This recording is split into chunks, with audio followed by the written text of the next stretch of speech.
I guess I just wanted to know how we got here. Not to offend anybody out there, but I just walked by some jeans, wore out jeans, holes in them, all cut up. I just remember when I was a kid in West Virginia, I was ashamed to go to school because my jeans were wore out, only because we didn't have any better. Now they buy them that way. I just can't figure, how did we get here? I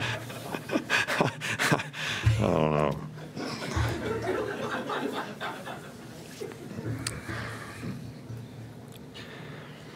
You know, I think that this is an important week for us from an execution and a focus standpoint, because we have an opportunity to improve as a team, get some experience for some guys that have a chance to make a greater contribution to the team for whatever reasons.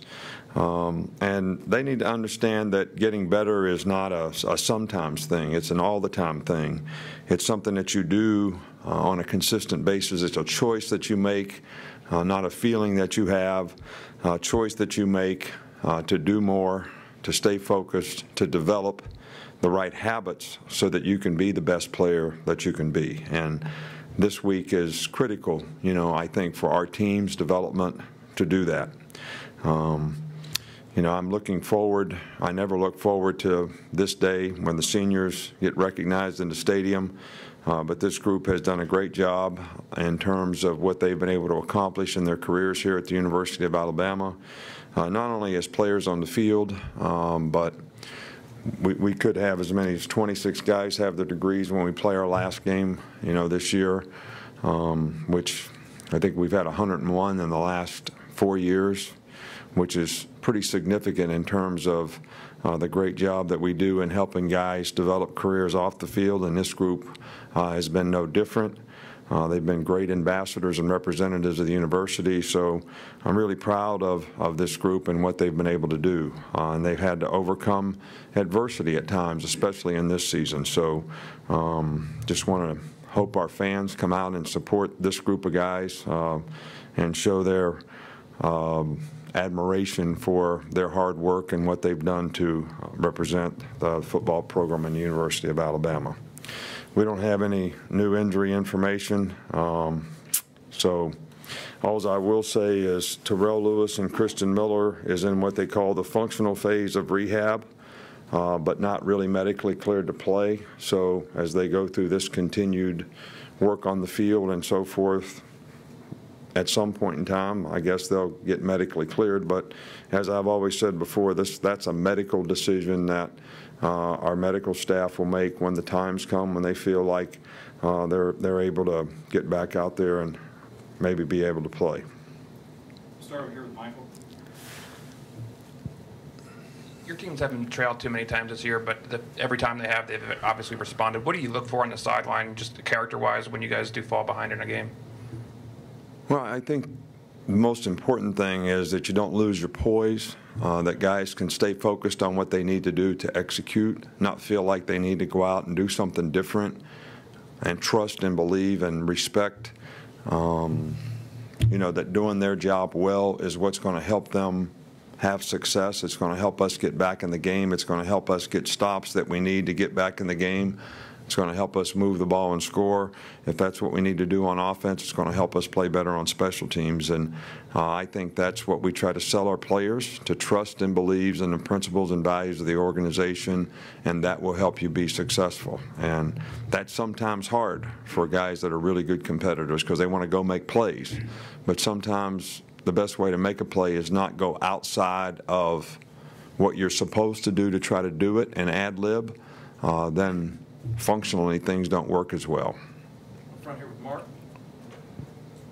We talked to some of the DBs, and they've said that you like to talk a little smack to the receivers. What goes into that? Is that just keeping things light in practice? I don't really talk smack to the receivers. I mean, you know, I really don't do that. I don't know where that comes from. I am capable of talking smack to anybody that will listen, and it's hard for me to find an audience around here. We're going to come back over here with Sam. When you step back and look at Jalen's development in his time here, how have you seen him evolve in your offense? Well, I think Jalen probably is one of the most conscientious people when it comes to anything that he does. He wants to do it the right way. He wants to have a total understanding. He really works hard. It's important to him. His preparation is always all that any coach could want it to be in terms of how he tries to prepare for a game. I think he understands his strengths and weaknesses, and he really works hard at trying to do the things that maybe don't come as natural to him, and I think that's why he's made a tremendous amount of improvement at his position, especially pocket presence, standing in the pocket, reading, being more accurate as a passer. He's done a really, really good job of that, and he's gotten a lot better. And I think he has a lot more confidence. I think we have a lot more confidence. We feel like if people are going to play us a certain way now, we can make plays in the passing game. And I think that showed up, last week, in the game. And we haven't had to do it a lot, but when we've had to do it, we've been a lot better at it, and I think that's really, really important, and I think it says a lot about his development, but his development comes from the kind of choices he makes in terms of the kind of person that he is, how he takes coaching. The guy really, really tries to please his coach, what we want to do, what he needs, what we need him to do, and he's done a really, really good job of that, and I think the players have a tremendous amount of respect for that, and I think his leadership is very important to our team as well. Back on this side, Chris Walsh. You mentioned a couple times on Monday about third downs and getting off the field. Is that mostly a mental thing or a combination of things? No, I don't think it's a mental thing. I mean, I think we're the best third down team getting off the field in our league, and I think we still are. But I think in some games we have, because of the style of offense we're playing against, and what we have to do well to stop that, we have not executed as well as we need to.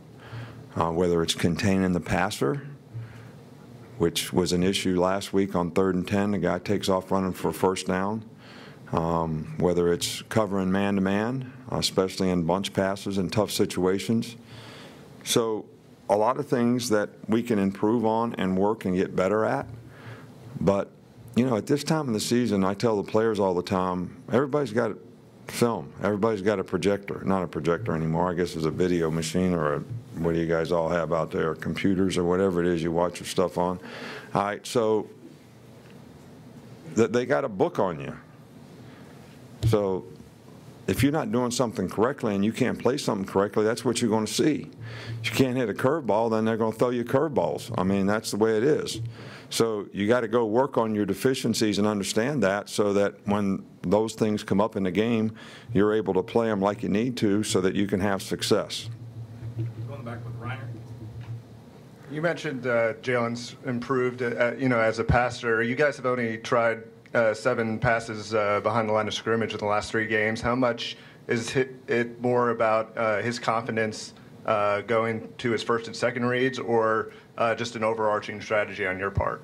I don't understand. We threw 7 passes behind the line of scrimmage. What do you mean by that? Is that a significant stat of some sort that they're using in the NFL now that I don't know about? I think he means Jalen's ability to kind of get the ball downfield and your comfort level with him doing that. Well, I mean, we throw some of the short passes and bubble passes to get the ball on the perimeter to see if we can catch it and run with it, which has nothing to do with Jalen's ability. This is not something that we do because we don't have confidence in his ability to throw the ball down the field. So those 2 things are totally unrelated, have no correlation. That's a running play to us, and it's usually packaged with a running play. So when the defense responds a certain way, you throw the ball out there. When they don't, you run the running play. So those 2 things have no correlation. They're not even called passes. What's that? About the downfield passes, though. I mean, you do have safety valves, and I'm just saying he's going to his first or second read versus maybe up it onto a check down. I think he's done a good job of taking care of the ball and throwing the ball to the right place, if that's what you're trying to say. So, and we're pleased with that. And I think you're overanalyzing this whole thing a little. Got two more, Alex. A lot more than I am, which I'm the coach, so I mean.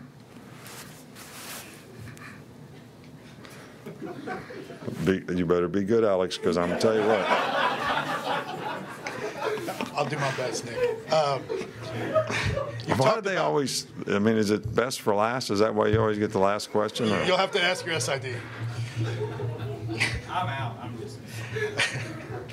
I wanted to ask you talked about getting younger players experience, how that is important, not necessarily now, but you have a lot of guys getting experience. Is Deontay Thompson a guy that you want to see more from, and what have you seen? Deontay has played really well for us on special teams, and when he's played in the secondary, he's done a good job for us. And look, I think the most important thing in this game is that we execute, play well, take care of the ball. Nobody's taken this game lightly, in my opinion, in terms of how we respect the other team and their ability to do things. So we really have to focus on executing and playing to our standard. That's the whole deal. I hope that some of these guys will have roles in this game for whatever reason. That will give them some experience that will enhance their growth and development as players and their confidence. But that goes to how they play. So, you know, and he's one of those guys, and there's plenty of others that would like to see that happen with as well. We'll finish up right here with Tony. Sorry, I've got two if I can. First of all, what's it been like coaching Anthony Averett, and you know, what does he bring as a senior presence to this team? Well, Anthony's been a very consistent player, and he's got some tough assignments and some tough jobs out there, and we put him on an island a little bit, and he's responded well for the most part and with pretty good consistency. He's kind of a silent sort of leader, doesn't say a lot, very quiet in his demeanor and how he goes about things, but I think well respected by his teammates because of the job he does and the body of work he's been able to create and the consistency that he's been able to play with. And so I know I have a lot of respect for him, and he's one of the guys that I always have respect for, guys who can focus on development and stick with it and persevere through their career. Now, here's a guy that never played defensive back in high school, was a quarterback, a skill guy on offense, never really played defense before, so it took him a couple of 3 years to become the kind of player that could go out there and play effectively and understand what he needed to do to be an effective player and to use his ability to his advantage as a defensive back. And it took a lot of hard work. And you got to admire guys that stick with it, that don't say, I'm going to transfer and go someplace else because I might be able to play more or whatever, and stick with it. And he and his family both have done that, and I think it's going to pay off for him, and I think it has paid off for him here.